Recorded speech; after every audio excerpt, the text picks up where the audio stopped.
చేనేత వస్త్రధారణతో ఆరోగ్యం పెంపొందించుకోవచ్చని, అదే సమయంలో చేనేత కార్మికులకు అండగా ఉంటూ ప్రోత్సహించవచ్చని స్థానిక శ్రీకాకుళం శాసనసభ్యులు గొండు శంకర్రావు సూచించారు.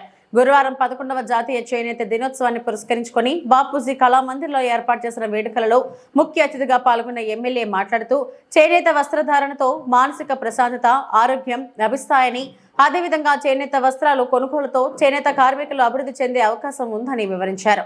బ్రిటిష్ టైంలో విదేశీ వస్త్ర బహిష్కరణ నినాదంతో బాపూజీ తర్వాత రాష్ట్రంలో ప్రగడ కోటయ్య అనేక ఉద్యమాలు చేసి చేనేతల ప్రోత్సహించారని గుర్తు చేశారు.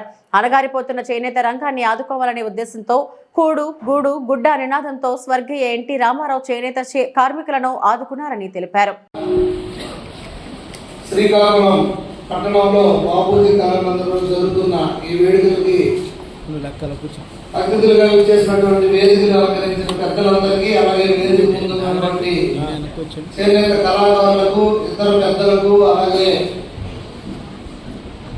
మీడియా మిత్రులకు అందరూ కూడా పేరు పేరున నా హృదయపూర్వక నమస్కారాలు, శుభాకాంక్షలు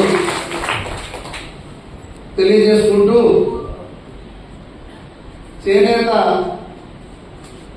వస్త్రం అనేది ఇది అనాదిగా వస్తున్నటువంటి వృత్తి. దీన్ని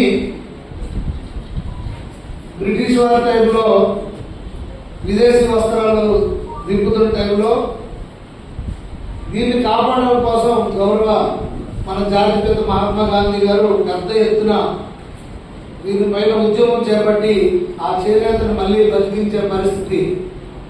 దాని తర్వాత ప్రగడ కోటయ్య గారు ఈ చేనేత కార్మికులకు సంబంధించి ప్రత్యేకించి యాక్టులు కానీ, అలాగే వాళ్ళకి సబ్సిడీస్ కానీ అన్ని విషయాల్లో ఈ చేనేత వర్గాన్ని ఆదుకోవడంలో ఆయన చాలా వరకు కృషి చేసిన తరుణంలో మన రాష్ట్రానికి మళ్ళీ చేనేత ఉమ్మడి రాష్ట్రంలో అత్యధికంగా ఉన్నటువంటి చేనేత కళాకారులు కానీ కార్మికులు ఉన్నటువంటి ఉమ్మడి ఆంధ్రప్రదేశ్లో ఈ రంగాన్ని మళ్ళీ ఆదుకోవాలనే పెద్ద ఉద్దేశంతో ఏ రోజైతే ఆ రోజు అన్న నందమూరి తారక రామారావు గారు కూడు గుడ్డ నీడ నినాదంతో పార్టీ పెట్టి ఆనాడు ప్రతి ఒక్కరికి కూడు ₹2 కిలో రైస్ ఇస్తూ, గూడు అని పక్కా ఇల్లు కాలనీస్ ఇస్తూ, గుడ్డ అని జనతా వస్త్రాలు ఇవ్వడం జరిగింది, చీరా ధోతి.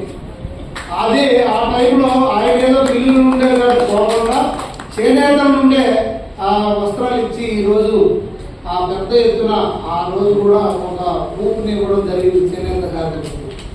తదనంతర కాలంలో తెలుగుదేశం ప్రభుత్వంలో చాలా సబ్సిడీలు కానీ చేనేత కార్మికులను ఆదుకునే దిశగా ముందుకెళ్తూ 14-19లో పెద్ద ఎత్తున గతంలో చెప్పినట్టు అదొక స్వర్ణయుగం.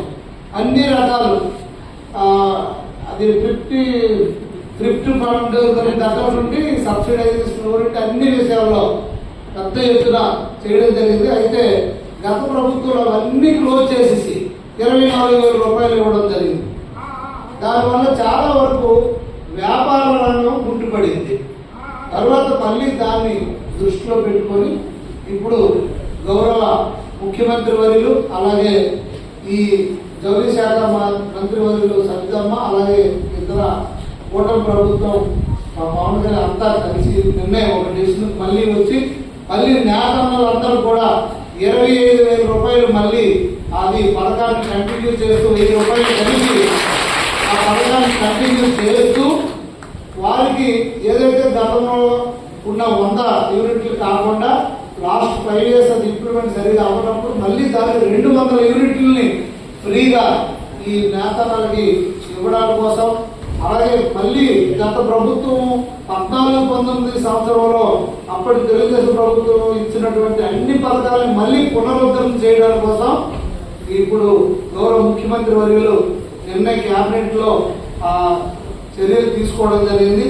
దాంతో పాటుగా GST కూడా పెద్ద ఎత్తున లేకుండా అది కూడా ఇస్తామని కూడా ప్రకటించడం జరిగింది. దానిపైన కూడా మీకు స్పష్టమైన హామీ త్వరలో వస్తుంది. సో ఇది మొత్తం అన్నింటికి GST కన్ఫ్యూజ్ లేదు. అయితే ఇంకా మీరు కొన్ని అడిగారు, దానికి కలర్స్ విషయంలో GST వస్తుందని. సో దానికి కలర్స్ సబ్సిడీ ద్వారా ఇవ్వడమా లేకపోతే దానికి సపరేట్ GST ఉండదు, ఎందుకంటే కలర్